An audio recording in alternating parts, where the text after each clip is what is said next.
안녕하세요. 같이 영화 보는 남자 엉준입니다. 오늘 같이 볼 영화는 위플래시입니다.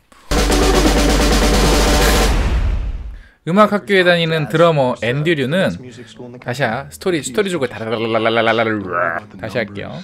앤드류는 어느 날 우연히 플래처 교수의 눈에 띄어서 그가 운영하고 있는 엘리트만 있는 어떤 재즈반의 드러머로 입단을 하게 됩니다. 최고의 교수 밑에서 최고의 학생이 될 줄 알았던 그는 강압적이고 폭압적인 플래처 교수의 어떤 교육 방침 때문에 계속해서 대립각을 세우게 되는데요. 그 과정에서 벌어지는 아주 섬뜩한 교육 스릴러 영화.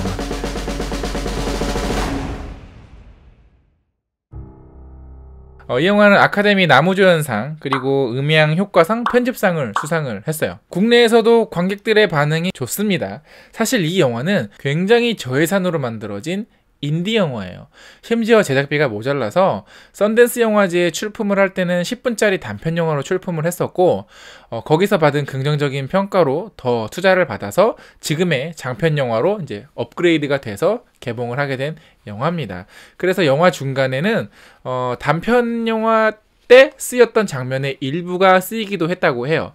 그리고 워낙에 이제 예산이 또 적다 보니까 영화의 촬영 기간부터 편집 그리고 썬댄스 영화제에 다시 재출품을 하기까지 불과 한 3달, 4달도 안 걸렸다고 합니다. 그래서 보시면 아시겠지만 경연대회 장면도 있음에도 불구하고 어떤 대규모로 관중들을 막 이렇게 스케치를 한다거나 아니면 어떤 다른 밴드가 또 연주를 하는 모습들은 전혀 이 영화에서는 볼 수가 없어요. 그 이제 관중들도 이렇게 어둡게 이렇게 싹 그림자 속에 마치 이렇게 잘 보이지도 않죠. 그만큼 이 영화는 예산이나 시간이 많이 다른 영화들에 비해서 굉장히 적고 아주 한정적인 환경 안에서 촬영을 했다는 것을 아실 수가 있어요. 그러다 보니 이 영화는 어떤 다른 여러 가지 어떤 기교를 부리지는 않습니다. 대신에 아주 극도의 클로즈업을 통해서 긴장감을 만드는데 아주 일조를 하고 있어요. 특히 플래처 교수와 앤드류가 계속해서 이제 대립을 하는 장면은 얼굴을 거의 이 정도?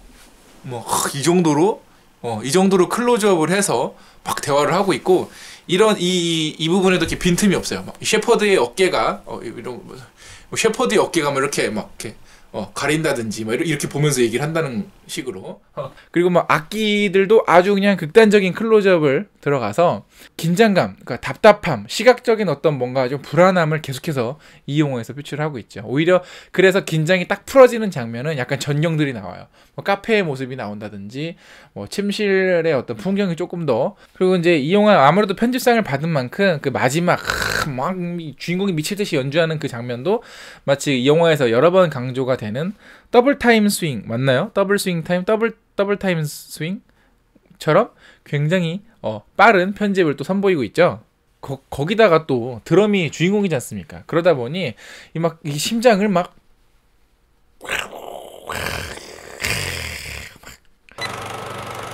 근데 워낙에 이제 이 긴장감, 특히 이 두 주인공의 긴장감이 아주 극에 달하는 영화이기 때문에 제가 앞에서 음악 영화라고 소개 안 했습니다. 교육 스릴러 영화라고 제가 말씀을 드렸는데, 사실 이 시나리오의 초안은 그냥 스릴러물이었다고 해요. 어째서 이런 약간 섬뜩한 느낌, 섬찟한 느낌이 이 영화에 어떻게 깔려있는지 느낌을 아실 수가 있겠죠? 사실 저는 재즈 이런 쪽은 잘 몰라요. 그래서 궁금해서 좀 찾아봤는데, 이 더블 타임 스윙이라는 이 주법 자체가 어떤 악보에 정해진 주법은 아니래요. 그냥 그 연주자가 자기 필대로 원하는 대로 막 이렇게 자기 비트에 맞춰서 만들어 나가는 어떤 주법인데, 이 영화에서 보시면 플래처가 계속 강조를 하죠. 내 템포에 맞춰. 내 템포로 들어와. 들어와.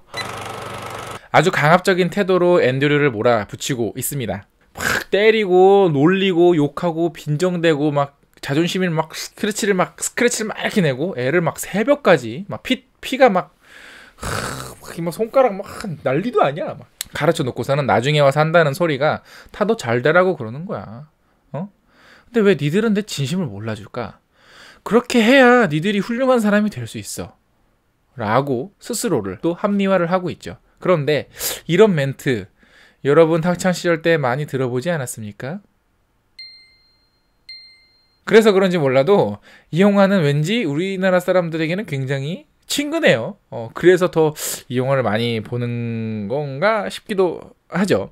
실제로 이 플래처의 모델도 감독의 고등학교 시절 한 선생님을 좀 모델로 했다고 합니다. 그런데 이쯤 되면 사실 피해자인 앤드류에게 우리가 더 응원을 보내야 되는데, 사실 앤드류도 나쁜 놈입니다.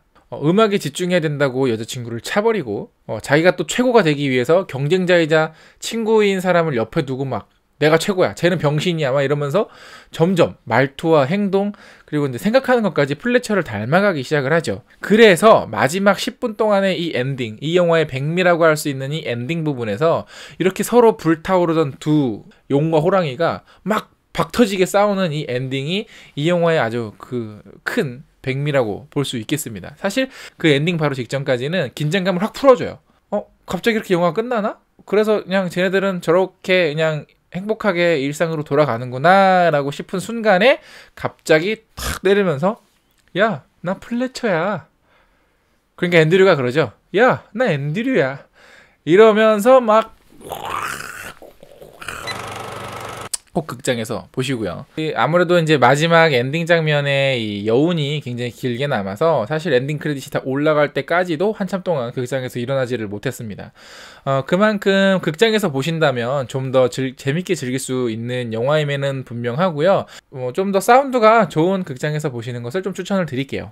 영화는 주로 이 위플래시라고 하는 그 재즈곡과 카라반이라고 하는 재즈곡이 이제 연달아서 나오는데, 좀 음악이 아무래도 이제 익숙해지다 보니까 사실 재즈에 별로 문외한이었던 저도 약간 그 관심을 좀 가게 하더라고요. 또 이제 얼마 안 있으면 서울에서 서울 재즈 페스티벌이 열리는데 한 번쯤 가보고 싶다라는 생각이 좀 들었습니다. 그리고 이 영화 나온 배우들이 굉장히 벌써 핫해졌습니다. 이제 아마 이 영화에 나왔던 두 주인공 J.K. 시몬스와 마일스 테너인가요? 이름이?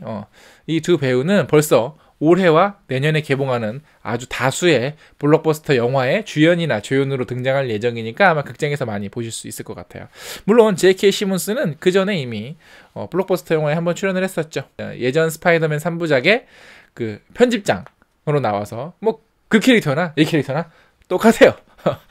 영상 재밌으면 좋아요 누르는 거 잊지 마시고, 영화에 대한 여러분의 의견, 그리고 리뷰를 원하시는 여러분의 의견도 댓글로 많이 달아주세요. 페이스북, 인스타 다 팔로우 해주시고 구독 버튼 누르는 거 잊지 마시고, 저는 그러면 또 다음에 더 재밌는 영화 리뷰로 찾아뵙겠습니다. 다음에 만나요. 안녕.